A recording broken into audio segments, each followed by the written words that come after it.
Tentar mostrar para a igreja, e especialmente nesses últimos domingos, que o grande assunto, o grande tema, a grande mensagem que a Escritura tem para nós, de que o grande conteúdo da palavra de Deus para todos nós está relacionada de maneira muito direta e muito forte com a pessoa e a obra de nosso Senhor e Salvador Jesus Cristo. Meus amados, o grande tema que a Escritura tem para nós é nos fazer enxergar da única maneira correta quem foi esse homem que esteve entre nós, que mensagem ele veio nos trazer, e que obra ele veio consumar, realizar em prol da humanidade. Hoje nós estaremos, daqui a alguns instantes, realizando um dos cerimoniais do memorial que foi deixado por ele, para os seus discípulos. Ele, um pouco antes, na noite que foi traído, reuniu os seus discípulos e disse: olha, vocês devem, toda vez que se reunirem, comerem pão e beberem vinho na minha presença, e façam isso sempre em memória de mim, para que vocês nunca esqueçam, nunca deixem de guardar com firmeza em seus corações aquilo que eu vim lhes ensinar e aquilo que eu vim fazer por vocês. Meus amados, não há ocasião mais oportuna, não há momento mais importante para mais uma vez olharmos com carinho, com atenção, com ouvidos atentos aquilo que a Escritura nos ensina sobre a obra de Jesus Cristo. Quero me convidar, antes da gente sentar à mesa para comer o pão e beber o vinho, refletir nessa noite por alguns instantes apenas acerca de Cristo como nosso grande sacerdote. Mostrei para os irmãos que o tema inteiro da Escritura está relacionado com Jesus. Não há um versículo, não há um texto, não há um episódio narrativo da Escritura que não aponte para Jesus e para aquilo que ele fez. Mas ao longo da história da igreja, os homens de Deus entenderam que haveria uma boa maneira da gente tornar essa obra que é magnífica, grandiosa, em ilustrações que nos ajudem a compreender o que ele veio fazer por nós. Disse aos irmãos que ao longo da história da igreja, preferiram separar a obra de Cristo em três grandes blocos, em três grandes ofícios. Cristo pode ser visto como profeta, e nós vimos isso na semana passada. Cristo pode ser visto como sacerdote, veremos isso hoje. E ele pode ser visto também como rei. Isso tudo apenas para que possamos compreender o seu papel fundamental de ser aquele que media, que é o caminho, que é o mediador entre nós e Deus.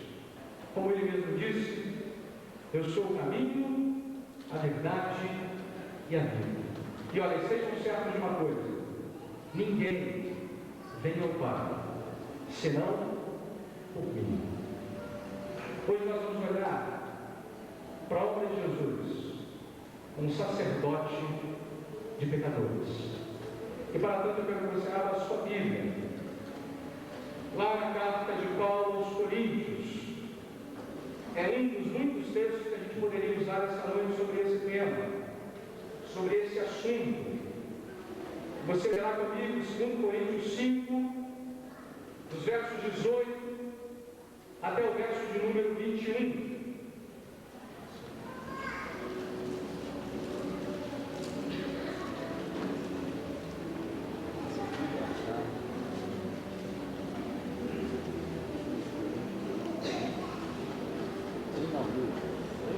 Segundo Coríntios 5, de 18 a 21, você verá comigo com atenção esses versículos da palavra do Senhor, e eu vou me deter em especial ao que temos no verso de número 21. Quero desafiar você a abrir o texto bíblico e compartilhar também com aqueles amigos e irmãos que estão conosco, para que juntos possamos proceder à leitura da passagem da Escritura. 2 Coríntios 5, de 18 a 21, diz-nos assim, então, a palavra do nosso Deus essa noite. Ora, tudo provém de Deus, que nos reconciliou consigo mesmo por meio de Cristo, e nos deu o ministério da reconciliação, a saber, que Deus estava em Cristo reconciliando consigo o mundo, não imputando aos homens as suas transgressões, e nos confiou a palavra da reconciliação, de sorte que somos embaixadores de Cristo, como se Deus exortasse por nosso intermédio. Em nome de Cristo, pois, rogamos que vos reconcilieis com Deus. Aquele que não conheceu o pecado, Ele o fez pecado por nós, para que nele fôssemos feitos justiça de Deus. Vou ler de novo o verso 21. Aquele que não conheceu o pecado, Ele o fez pecado por nós, para que nele, em Cristo, fôssemos feitos justiça de Deus. Olha, meus amados, o desejo do coração do pastor, o desejo do coração desta igreja, é de que Deus nos dê discernimento espiritual para entendermos o que temos em sua palavra. Amém? A palavra do Senhor, meus amados, diz-nos em várias e inúmeras passagens que Jesus é o nosso grande, insubstituível sacerdote. Esse texto, verso 21, afirma-nos exatamente isso. Ele diz: aquele que não conheceu o pecado, Deus o fez pecado por nós, para que nele fôssemos feitos justiça de Deus. Às vezes, a melhor maneira de entender quando a Escritura nos diz que a obra de Cristo pode ser entendida por nós como sacerdócio que Ele realizou em nosso favor, é primeiro a gente tem que entender o que significa e qual é o papel de um sacerdote. Porque é somente a partir disso que teremos a compreensão do que Cristo fez por nós enquanto pecadores. Mas amados, tenho lembrado aos irmãos que no Velho Testamento, as três grandes figuras, os três grandes papéis, os três grandes ofícios que eram realizados naquele tempo, era o papel do profeta, do sacerdote e do rei. O magnífico na Escritura é que no Novo Testamento, Jesus reúne esses três papéis.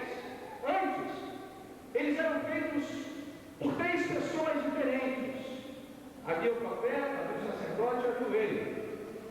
Mas Cristo reúne tudo isso e faz Ele mesmo todo esse trabalho em prol dos pecadores. Mas só vamos entender o que a Bíblia nos diz acerca do sacerdócio de Cristo Se entendermos também, primeiro, qual é o papel dos sacerdotes no contexto do Velho Testamento. E deixamos de maneira muito breve e direta, ajudar os irmãos a compreender isso com vocês essa noite. Porque a partir disso vamos compreender também o que Cristo veio fazer enquanto sacerdote. Se não vejamos, o excelente texto que nos ajuda a entender qual era a função, as atribuições e as qualidades que o sacerdote deveria ter, é aquilo que temos lá em Hebreus. Eu vou pedir que você mais uma vez abra a Escritura e vá agora para Hebreus, e leia de maneira muito rápida e breve comigo, no capítulo 5, os versos de 1 a 5, porque nesse texto nós vamos olhar bem de perto qual é a descrição da Escritura para o sacerdote. Hebreus 5, de 1 a 5, é um texto que a gente vai olhar e vai ver quais eram, por assim dizer, as atribuições desse grupo especial de homens.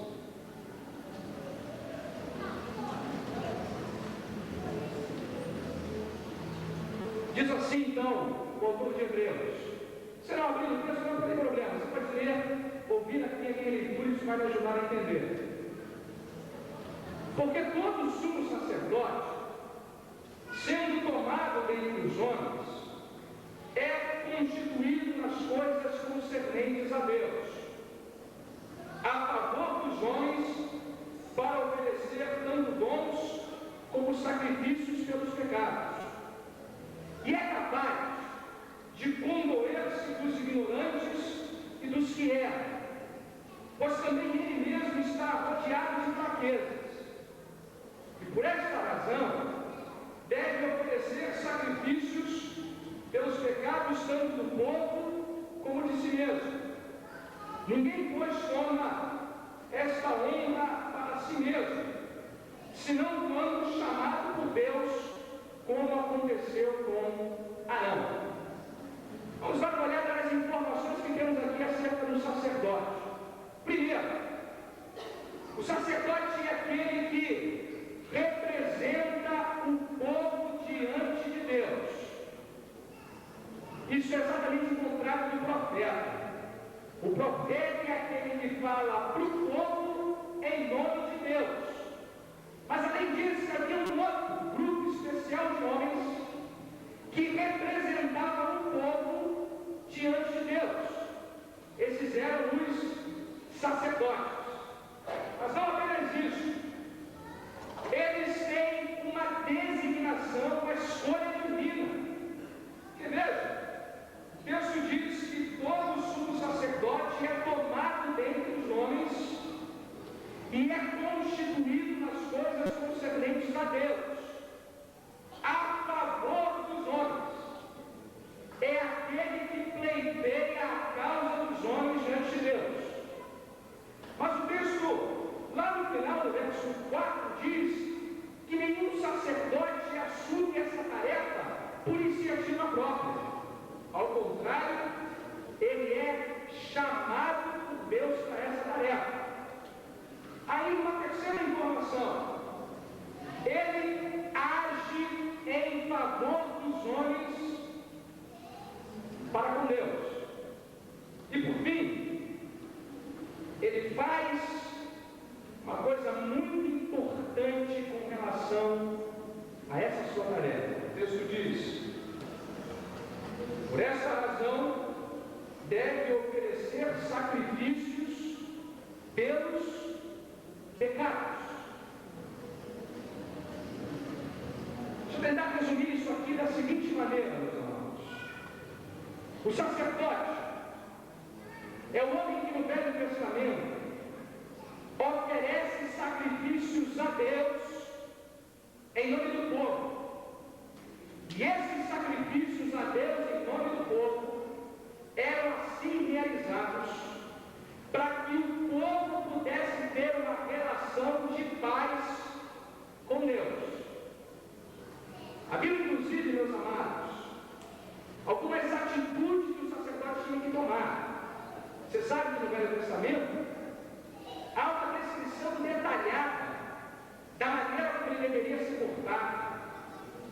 das roupas que ele deveria vestir, das palavras que ele deveria usar e da maneira que ele deveria oferecer o sacrifício.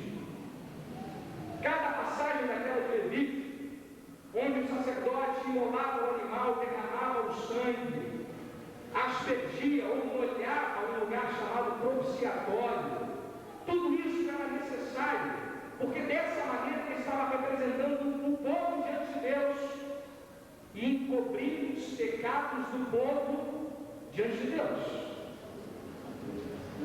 Meus amados, ele buscava o perdão de Deus pelo povo, ele buscava a expiação, a eliminação da culpa que o pecado trazia sobre eles, mas buscava também a reconciliação do povo com Deus. Você sabe, uma expressão cunhada muito popularmente hoje em dia por nós, que diz que fulano de tal é bode expiatório. Já ouviu essa expressão? É uma expressão que nasce no Velho Testamento, sabe por quê? Porque havia uma das muitas cerimônias em que o sacerdote segurava a cabeça de um bode e confessava todos os pecados do povo para o bode. Naquele momento, assim, espiritualmente falando, ele estava transferindo todo o pecado do povo para aquele animal. E aquele animal, com o seu sangue derramado, pagaria o preço do pecado do povo. Aquele bode expiatório era aquele que carregaria o pecado do povo, porque o sacerdote havia lançado sobre ele a culpa do pecado daqueles a quem ele representava. A visão, portanto, que temos que ter do sacerdote de que ele é um homem escolhido por Deus para representar o povo diante do Senhor, e de que ele deve oferecer sacrifícios a Deus pelo povo, para que assim os pecados do povo sejam perdoados, purificados, e a reconciliação entre Deus e o povo possa ser feita. Aí você deve estar se perguntando, pastor, por que eu preciso saber de tudo isso? Por que Deus escreveu todas essas coisas no Velho Testamento? O que elas têm a ver com a nossa realidade, com a vida que nós vivemos hoje aqui? Deixa eu fazer apenas duas considerações sobre isso. Primeiro, o problema que aquele povo enfrentava continua sendo o mesmo até hoje. Meus amados, a Escritura diz-nos de maneira muito clara e direta que nós não podemos nos relacionar com Deus com a cara e a coragem. Por assim dizer, Deus não pode admitir o nosso pecado. E eu estou falando isso aqui não para diminuir a majestade e a grandeza de Deus, mas para estabelecer a santidade dele. Deus não pode conviver com o nosso pecado. A santidade do nosso Deus exige que haja purificação de pecados diante dele. Se é uma coisa que aquele povo entendia muito bem, é que ninguém tem o direito de se apresentar diante de Deus sem que haja um sacrifício aceitável que remova o pecado que nós temos diante do Senhor. Meus irmãos, isso era tão sério que o sumo sacerdote que ia uma vez por ano lá no Santo dos Santos, que era o lugar onde Deus se fazia presente, e havia a arca do concerto, com aqueles querubins voltados de costa um para o outro, e um lugar chamado propiciatório, onde uma vez por ano o sacerdote entrava para oferecer sacrifício pelo pecado do povo. Não tem ideia de que aquele momento era tão crucial que o sacerdote fazia um ritual inteiro de purificação e ia aquele lugar sozinho. Mas havia um detalhe: ele tinha uma corda amarrada na sua cintura. Sabe por que essa corda estava lá? Porque se ele vacilasse, se ele pensasse em algo, ou se ele não fizesse aquilo que Deus havia prescrito, ele morria. A santidade de Deus tirava a vida dele.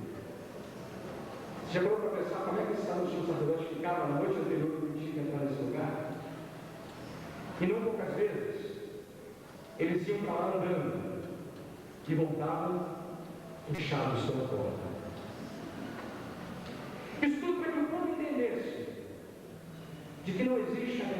possibilidade de se relacionar com Deus sem que haja pagamento, reconciliação pelos pecados. Porque qual é o problema do mundo que nós vivemos?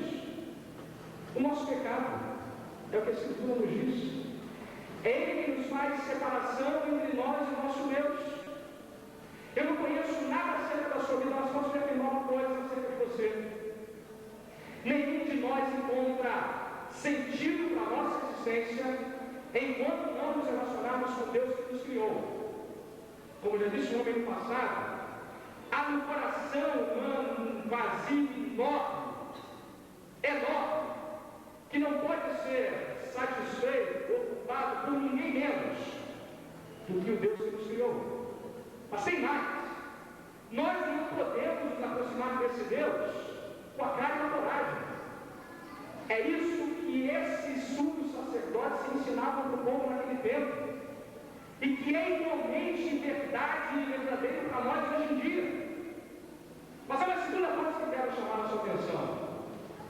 Deus estava revelando com todas aquelas coisas que foram descritas em Levítico, no Velho Testamento, com a presença do sacerdote, algo de maravilhoso também.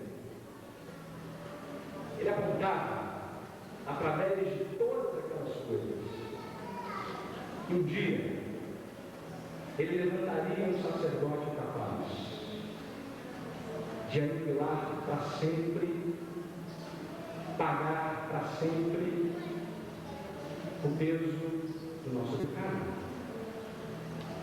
Quando Deus estava ensinando aquilo ao povo, é como se Ele estivesse antecipando para nós, no Velho Testamento, aquilo que Deus estaria fazendo pelos pecadores da cruz do Calvário. Meus amados, a cruz do Calvário não é um acidente da história. Não é uma fatalidade de um homem bom que morreu de maneira inocente, injusta e abrupta. O Calvário e a morte de Jesus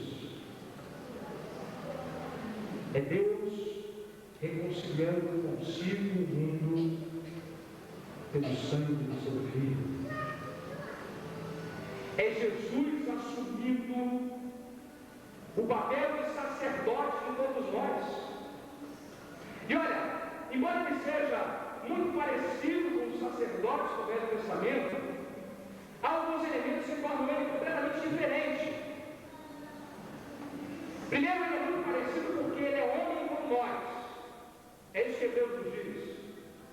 Ele assumiu uma natureza como a nossa e é capaz de conhecer as nossas fraquezas porque é homem como nós. Ele foi designado por Deus para essa tarefa. Mas não apenas isso. Existem dois elementos que tornam ele um sacerdote inigualável. Ele não conheceu o pecado. Eu falei para os irmãos que o sacerdote do Velho Testamento precisava fazer expiação pelo seu próprio pecado. E por isso ele não era capaz de resolver definitivamente o problema do pecado daquelas pessoas. Ele apenas representava temporariamente aquilo que seria resolvido definitivamente na cruz. Na cruz. Deus está, como diz o texto lá de Coríntios, fazendo o seu Filho que não tem pecado assumir todo o nosso pecado. Lá na cruz, meus amados, Jesus está assumindo o pecado de todos os pecadores que creem nele. Ele está, por assim dizer, trazendo para si toda a maldade que é nossa. Está, por assim dizer, assumindo sobre si mesmo toda a nossa maldade. Meus amados, ele é sacerdote por excelência, porque não apenas se compadeceu da nossa fraqueza, mas é o único capaz de nos representar de maneira plena. Veja que o próprio Senhor Jesus tinha noção disso. A Escritura nos diz que numa noite ele foi para um jardim chamado Getsêmani e ele suou gotas de sangue naquele dia. E disse para o pai: Pai, se for possível, passa de mim esse cálice. que Jesus está falando ali, meus amigos, do papel de sacerdote que ele teria que assumir, do peso, do pecado de toda a humanidade sendo lançada sobre ele. Mas veja,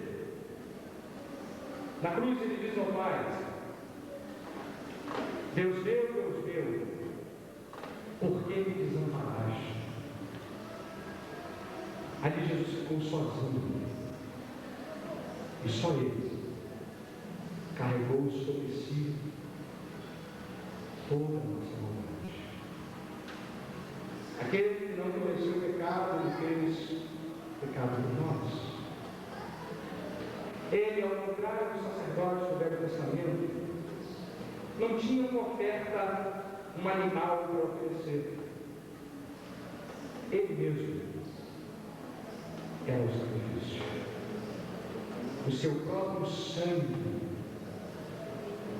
é quem poderia purificar a cruz. Meus amados, a cruz é Deus dizendo em algo bom som para todos nós: olha, eu me reconciliei com o mundo em Cristo. Agora vocês não precisam de mais nenhum mediador, nenhum sacerdote, nenhum outro homem que possa fazê-los ter uma relação comigo. Em Cristo, tudo está consumado, tudo está feito. Ele fez tudo o que era necessário para que nós pudéssemos ter acesso a Deus. E tudo que nós mais necessitamos é encontrar essa vida. A mensagem do Evangelho nos diz que se confessarmos os pecados, Ele é fiel e justo para nos perdoar os pecados e nos purificar de toda injustiça. Ele é o único que pode, de verdade, dar segurança a pecadores, porque só Ele e ninguém mais assumiu sobre si o ofício de sacerdote, daquele que é a ponte, o caminho que nos leva aos céus. Meus amados, é por isso que nós comemos do pão e bebemos do vinho, porque não confiamos em nós mesmos, não confiamos na nossa bondade, não confiamos na nossa boa performance, mas confiamos naquele que assumiu a natureza humana, viveu entre pecadores, verteu o seu sangue, para que por ele tivéssemos acesso a Deus. Parece uma coisa que eu quero dizer a você que está conosco essa noite. É que não me importa, eu vou dizer isso aqui porque eu sei que muitas vezes o pecado, o diabo e o mundo nos engana quanto a esse ponto.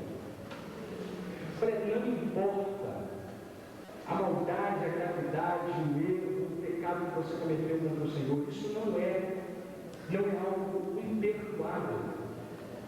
O diabo escraviza em muitas ocasiões muitos de nós, porque nos leva a entender que nós não temos nenhum merecimento para essa graça que nos alcançou, que é verdade, isso não tem mérito nenhum, não. Mas veja, esse sacerdote que Jesus é, perdoa qualquer pecador. Não importa se você já foi lá no inferno, não importa que grau de maldade você se encontra. A mensagem do Evangelho é simples e clara. Ela nos diz: olha, creia que esse sacerdote é capaz de reconciliá-lo com o Deus que te criou. E você não se decepcionará, porque Ele nos garante que jamais lançará fora todo aquele que for até Ele. Ele nos garante que há vida em abundância para todos aqueles que reconhecem que necessitam da sua obra em suas vidas e que dependem exclusivamente daquilo que Ele fez na cruz do Calvário. Não pense que você pode entender isso com a sua mente. Não. Deus precisa revelar isso ao seu coração de maneira espiritual. E eu peço de verdade que você não se canse em pedir ao Senhor Jesus que revele a você a grandeza da obra que Ele realizou por nós pecadores. Que Ele possa revelar ao teu coração o quanto você precisa comer do pão e beber do vinho na presença dEle. E de como isso é imprescindível para cada um de nós. Sem mais demoras, meus amados, a gente vai estar nessa noite sentando à mesa com o Senhor Jesus. E eu quero convidar todos os irmãos, membros de igrejas que já puderam professar através do batismo a sua fé pública no nosso sacerdote, o Senhor Jesus Cristo. A todos aqueles que essa noite aqui estão e que podem mais uma vez comer do pão e beber do vinho, com corações gratos ao Senhor, porque bendito seja o Cordeiro que por nós na cruz padeceu, bendito seja o seu sangue que por nós pecadores verteu. Esse sangue que nos faz algo, mais algo do que a neve. Esse sangue que purifica pecados e que nos dá acesso a Deus. Quero convidar a todos vocês a participarem desse momento e em memória do nosso bendito Senhor e Salvador Jesus Cristo, comer o pão e beber do vinho com corações gratos ao Senhor. A nossa querida irmã Média estará aqui à frente. Nós estaremos cantando o hino 123 do nosso cantor cristão. 123. Hino conhecidíssimo que os irmãos estarão entoando enquanto estarão recebendo também os elementos da ceia do Senhor essa noite. Eu quero convidar aqueles irmãos que estarão me ajudando a virem à frente para que possamos proceder agora à distribuição dos elementos. Elmir, Marcos, Elias, Francisco, por favor, tomem lugar à frente aqui com o pastor. A gente está assim, recebendo os elementos da ceia, enquanto cantamos o hino 123 do nosso cantor cristão.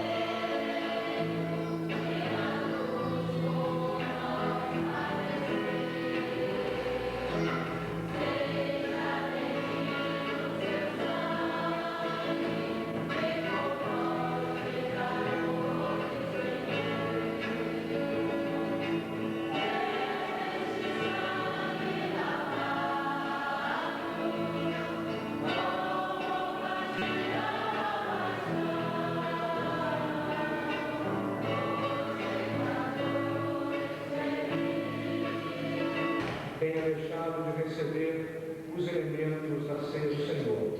Lá atrás eu pedi aos irmãos Elias e Elmir, por favor, sigam aquele irmão que está lá atrás, ali, ó, à esquerda, perto da irmã Marilene. Levante a mão, por favor. Lá, nossa irmã Fátima. Alguém mais, meus amados, que ainda não tenha recebido? Eu miro aqui à frente também o Sérgio e a nossa irmã Amélia. Por favor. Sérgio e Amélia, aqui comigo. Ainda há mais alguém, meus amados, que não tenha recebido os elementos do memorial da ceia para participar dessa parte do culto nessa noite?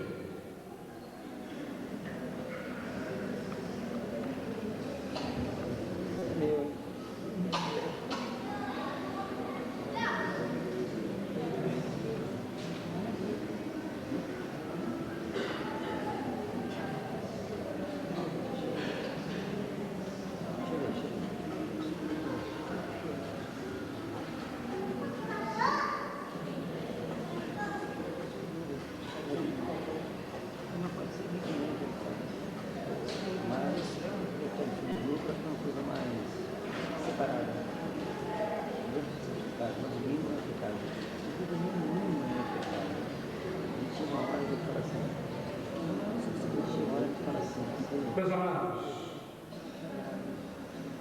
comer esse pão e beber esse vinho nesta noite é reconhecer que Jesus é o nosso sacerdote, de que nele nós temos encontrado perdão, purificação de pecados. E nós que éramos inimigos, que estávamos distantes desse Deus maravilhoso, nós que estávamos escravos dos nossos pecados, nós que sequer entendíamos essa mensagem,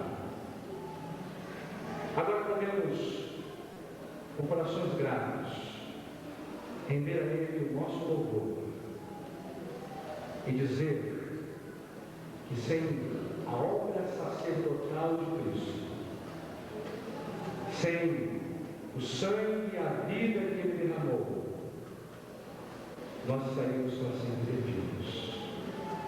Portanto, em memória do Senhor Jesus e para a glória do nome dele, com fé, comamos o pão e bebamos o cálice.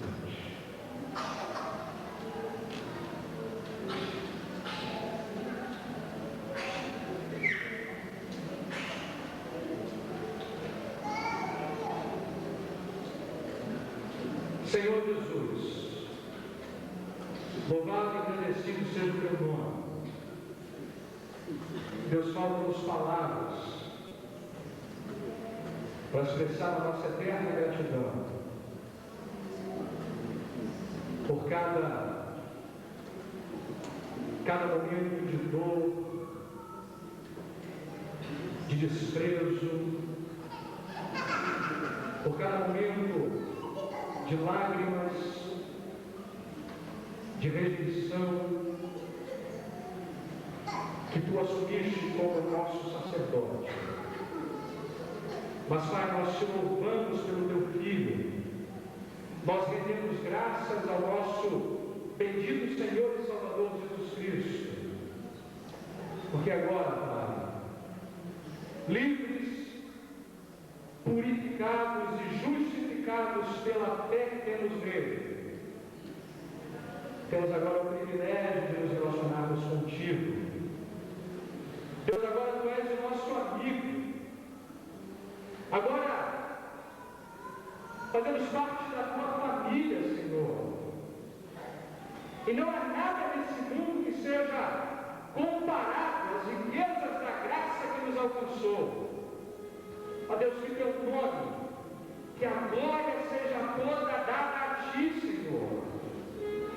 Porque nós não somos nada nem ninguém, mas foi do teu agrado revelar a nós essa mensagem, revelar a nós o teu amor, revelar a nós a tua bondade. Papai, o que eu te peço em oração é que tu alcances aqueles corações que estão conosco, que tu os faça entender o quanto eles carecem de comer a carne do teu Filho e beber o sangue dele, para que encontrem perdão de pecados, purificação, vida eterna. Ó Deus, tu sabes o que tem se passado na vida de cada um deles. E eu te peço pelo poder que há no nome de Jesus, vai com teu Espírito e revela, Senhor, incomoda esses corações e faça com que eles saiam daqui essa noite desejosos também de confiar e de crer na bendita obra e no bendito Salvador que é o nosso Senhor Jesus Cristo.